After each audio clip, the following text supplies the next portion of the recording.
What's going on, guys? Mr. HEezy here, bringing you another war recap from Dogma Donors, and this time it's up against what was a really good clan, 8-Notch. And not only are they a good clan, talk to the guys afterwards, they seem like really down-to-earth guys.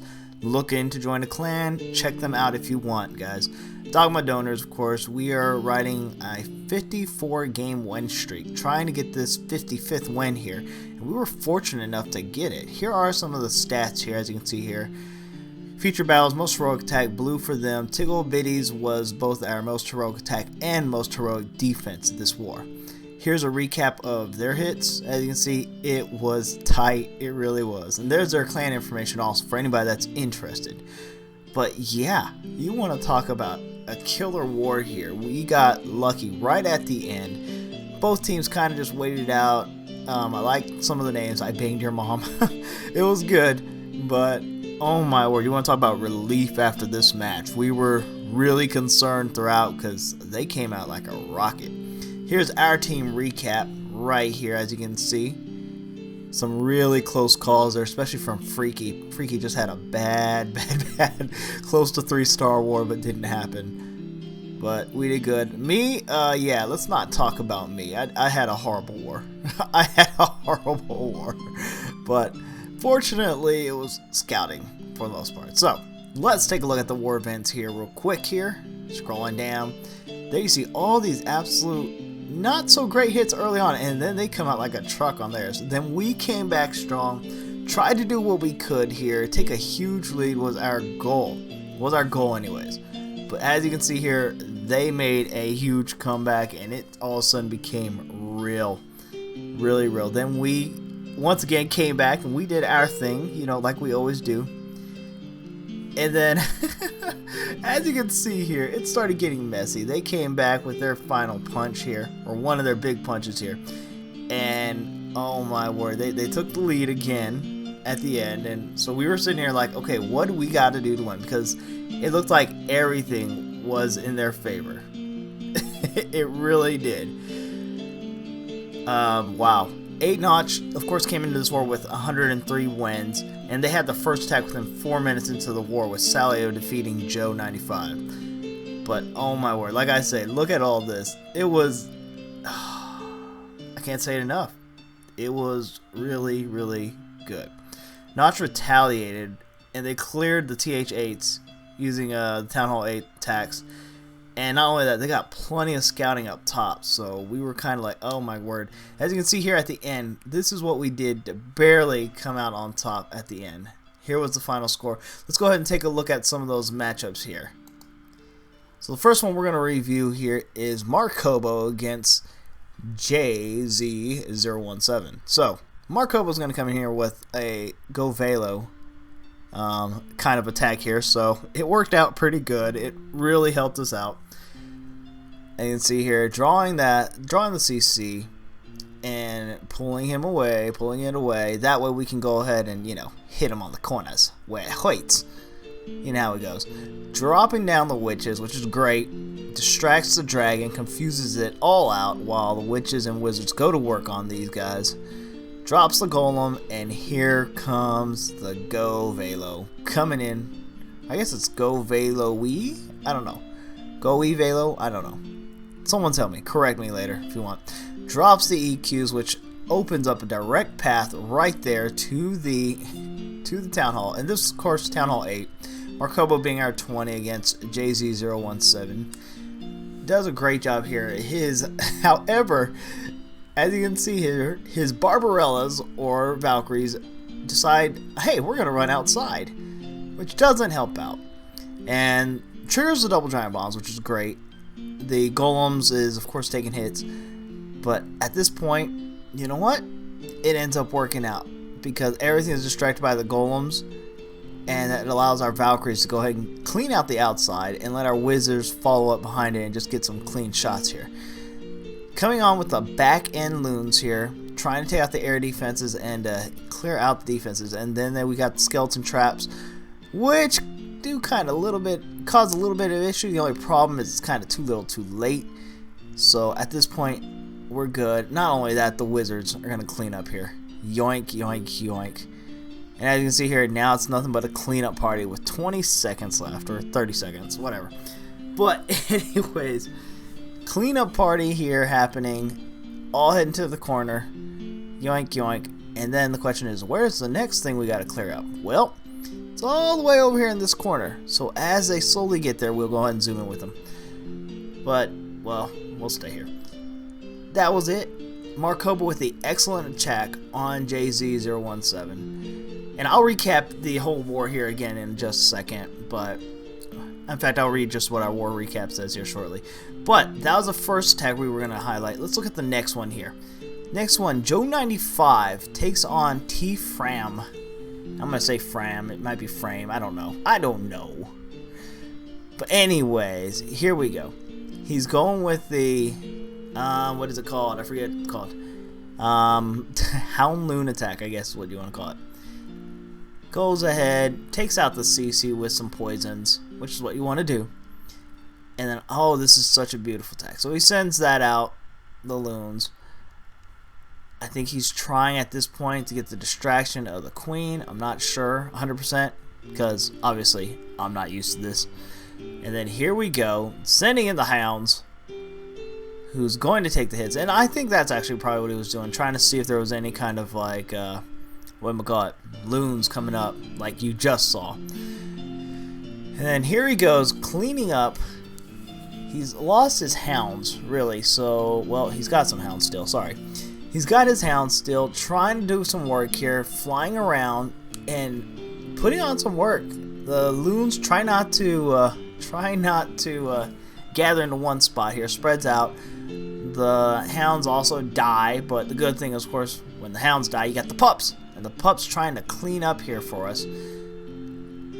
And we've just got a good spread out attack here. The hills dropped here, helps out, helps clear this out. The wow. Just every time I look at this attack, I just sit there and wonder, geez, when can I do this? Obviously, I'm a Town Hall 8, so it's going to take me a little time. But Joe's got this down.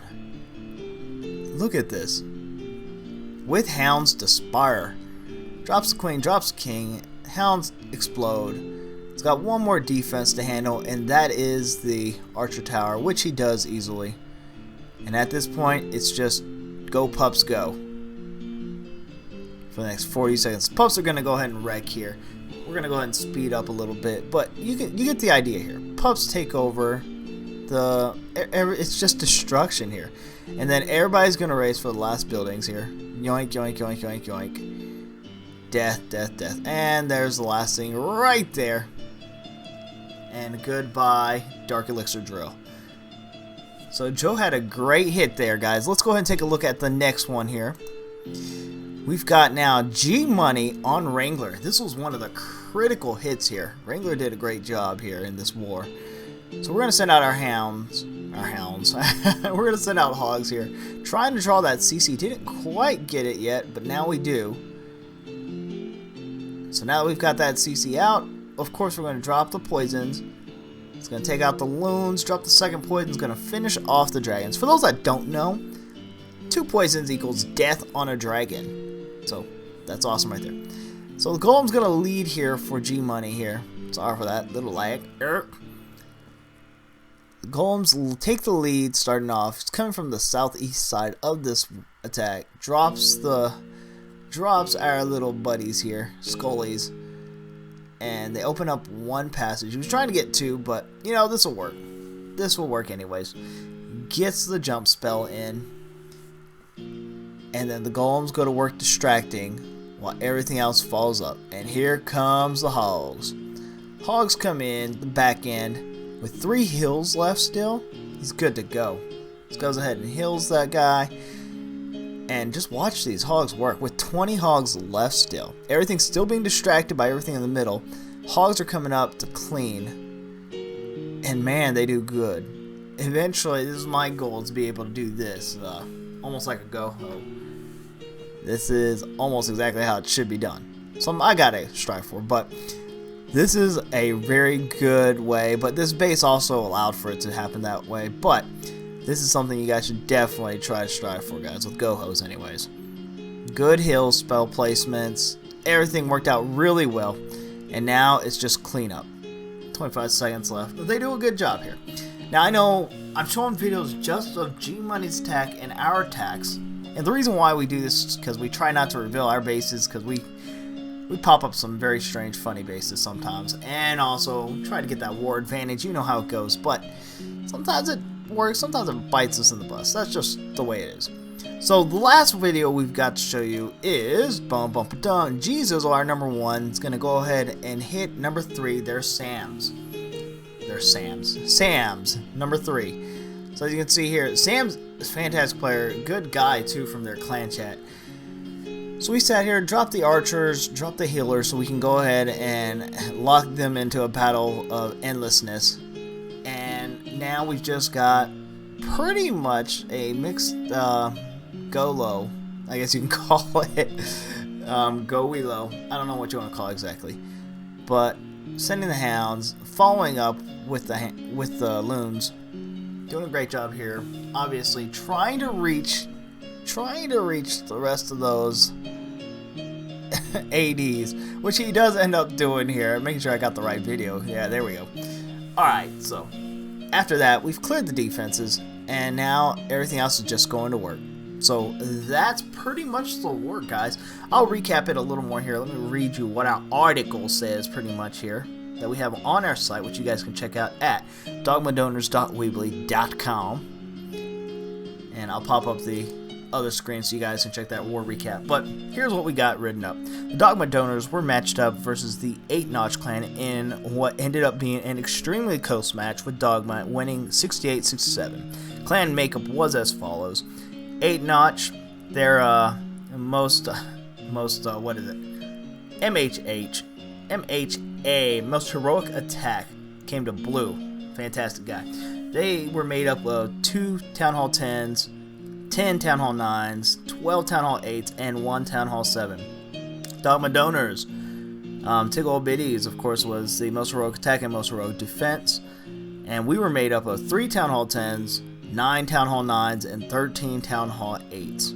Now, 8-Notch came into this war with 103 war wins and had the first attack 4 minutes into the war. Celio defeated Joe 95 with a 2-star effort, which was followed by 15 win bash, falling to Markobo on a 2-star attack.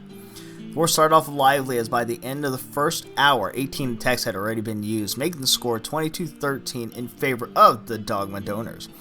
By the end of the first night, Dogma Donors did what it usually does and cleared all the opposition's Town Hall 8s, giving Dogma a 46-35 advantage. Been cleaning up on 13, I Banged Your Mom was the highlight of the first night. What happened next was unexpected for us, and it caused concern for Dogma Donors. Not only retaliated, but they cleared Town Hall 8s using Town Hall 8 attacks as well, with plenty of scouting attacks still available to them. Example is number 15, Tiny Zeus earned the 6th star by taking out both number 14, G Money 2, and number 17, Mr. AG. That's me, by the way. Number 4, Dash, took down number 6, Sever, for a 2-star. Number 3, PSO Freaky, and number 4, G Money fell to number 2, Juvie, for a 2-star. And number 2, GT Legit, fell to number 1, Blue. So immediately, you know, we're kind of just sitting there like, crap, what the heck is going on? They are kicking some booty. Serious booty. With pretty much all the Town Hall 8's hits used, it became a matter of Dogma Donors hitting and clearing the Town Hall 9's. However, Fate had a different thing in mind. Many Town Hall 9 hits were not successful, and 8-Notch was in prime position to clean up and win the game. Number 5, Sagar, cleared number 9, King Mac, and got 2 stars on number 8, King James. Number 3, Sam's, knocked down number 5, Goose, with a 2-star, and number 1, Blue, got 2 stars on our number 1, G Zizzle, and M.E. Fridley cleared number 12, Tiggle Biddies. 8-Notch took the lead 64-67 at this point. With 20 minutes left in the match, Dogma Donors began their final push to hopefully tie or win the match. Things got started with number 5, Goose, hitting number 9, Celio, for 97% and 2 stars. Number 1, G Zizzle then hit number 1, Blue, for 2 stars, making the score 67-67, a tie. With that hit, not only was the match tied, but Dogma Donors took the lead on percentage. G Money cleared number 1, Hedgehog, for the last star that Dogma Donors would earn. Number 12, T. Fathom hit number 10, Mr. Bill, hoping to tie the game at the last minute, but ultimately didn't earn a new star, giving Dogma Donors the win. This war was hit or miss on both teams at the top. However, the team as a whole, with help from a few individual attacks and defenses, earned the team a victory. MVPs selected by us were G-Zizzle, G-Money, and Clay Jones, guys. Well, that's the war recap here against 8 Notch, guys. Here's the listings again. If you guys want, check out 8 Notch. I can't say enough about these guys. Talked to them after the war, and they seem great. Stopped by a couple of times just to see how they were doing. They're a really good clan, and I know they're looking for good players as well. So check them out. Their listing, their code, if you will, is going to be shown here in a minute if it hasn't been already. I think it was. I don't remember. But I know it is here. In fact, here, I'll just pull it up. Yoink. Love my music here right now. But anyways, here's an example. 8 Notch, of course. There is 9J2VCC2Y. Now, if you want to check out us, Dogma Donors, make sure you check out our site, dogmadonors.weebly.com, and apply through Aztec Warriors. You'll have to go through them first because that's kind of our feeder clan and our training clan. We want to see you there before we add you to Dogma Donors. Alright guys, that's it for me today. You guys have a wonderful day. Remember, the road may be rough, but the journey will be unforgettable. Until next time, see ya.